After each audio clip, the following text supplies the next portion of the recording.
مستری اقبال کی ڈیوٹی تھی واگا بارڈر پہ. مستری اقبال نام کا ایک شخص، اس کی ڈیوٹی لگائی گئی. مولوی اقبال بھی لکھا ہے بعض لوگوں نے کتابوں میں، اور بعض نے مستری اقبال بھاٹی گیٹ لاہور کا رہنے والا. وہ کہتا ہے جس دن پاکستان بنا تو میری ڈیوٹی تھی واگا بارڈر پر ریسیو کرنے کی. ایک بوڑھا آدمی سب سے پہلے واگا بارڈر کے ذریعے پاکستان کی سرحد میں داخل ہوا. کہتے ہیں کپڑے اس کے جگہ جگہ سے پھٹے ہوئے تھے، پیروں میں جوتا نہیں تھا، اور پیدل چل چل کے اس کے پیروں سے خون نکل رہا تھا. چہرے پہ بڑا حسن تھا، نورانیت تھی. کہتے ہیں جب وہ اندر داخل ہوا اس کی آنکھیں نہیں کھول رہی تھیں، تو مجھ سے پوچھتا ہے پتر پاکستان کتنی دور ہے، پتر پاکستان کتنا رہ گیا ہے. مستر اقبال کہتے ہیں میں نے اٹھ کے بابے کو پانی پلایا اور میں نے اس کی آنکھوں سے داڑھی سے گرد صاف کی. میں نے کہا بابا تو پاکستان میں آ گیا ہے. تو کہتے ہیں دیسی بابا کہنے لگا شکر ہے اللہ تیرا، میں کافروں کے ملک میں نہیں مرا، میں مسلمانوں کے ملک میں آ گیا ہوں. کہتے ہیں یہ لفظ کہہ کے اس نے اونچی آواز میں لا الہ الا اللہ محمد رسول اللہ پڑھا اور اس کی روح پرواز کر گئی. ان جذبوں کے نیچے یہ وطن بنا ہے، ان جذبوں کے نیچے، ان جذبوں کے نیچے. اللہ تیرا شکر ہے، تیرا شکر ہے میں اپنے وطن میں آ گیا، اپنی زمین پہ مروں گا، اسی زمین پہ اٹھوں گا، یہ میری دھرتی ہے. حب الوطن من الایمان. آپ یقین کریں ہمیں پاکستان سے بڑا پیار، ہمیں اس کی دھرتی سے ہمارا دل کڑتا ہے، اس لیے کہ ہمارا کوئی ارادہ نہیں کہ ہمارے بچے یورپ شفٹ ہوں. ہمیں ایک منٹ کے لیے بھی کسی اور ملک کا پاسپورٹ نہیں چاہیے.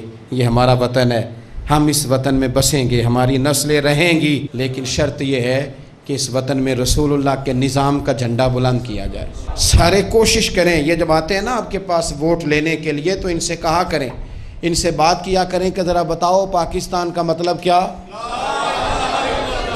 یہ کوئی سیاسی جماعت اب نعرہ لگاتی ہے، کچھ کہتے ہیں ہم کرپشن جو ہے وہ پکڑیں گے، اور کوئی کہتے ہیں جی ہم فلانی شے بچائیں گے. یہ نعرہ کیوں نہیں لگاتے؟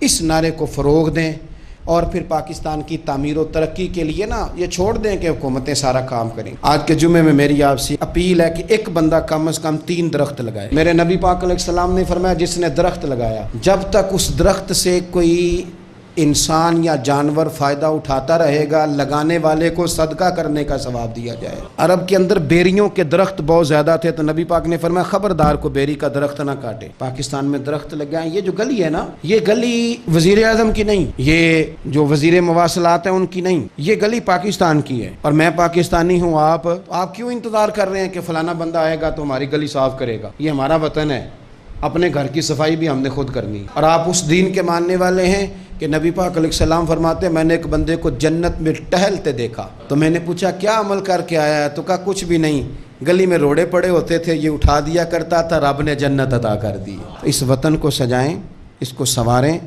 بچوں کو پڑھانے میں محنت کریں. اگر میرا نالائق بچہ نہیں نہ پڑھ رہا تو میں دیکھوں کہ جو لائق بچہ پانی بیچتا ہے نا بس کے پیچھے، اس کا خرچہ اٹھا لوں، وہ پڑھ جائے. یہ جو 10-15 ہزار آپ کسی کی مدد کرتے ہیں، اس سے بندے بھکاری بنتے ہیں. مانگنے کا رواج فروغ پاتا ہے. یہ دیں میں منع نہیں کرتا، لیکن اصل کام یہ ہے کہ اس بندے کو بھکاری نہ بنائیں، اسے کاروباری بنائیں، اسے محنت سکھائیں تاکہ وہ کچھ کرنے لگ جائے.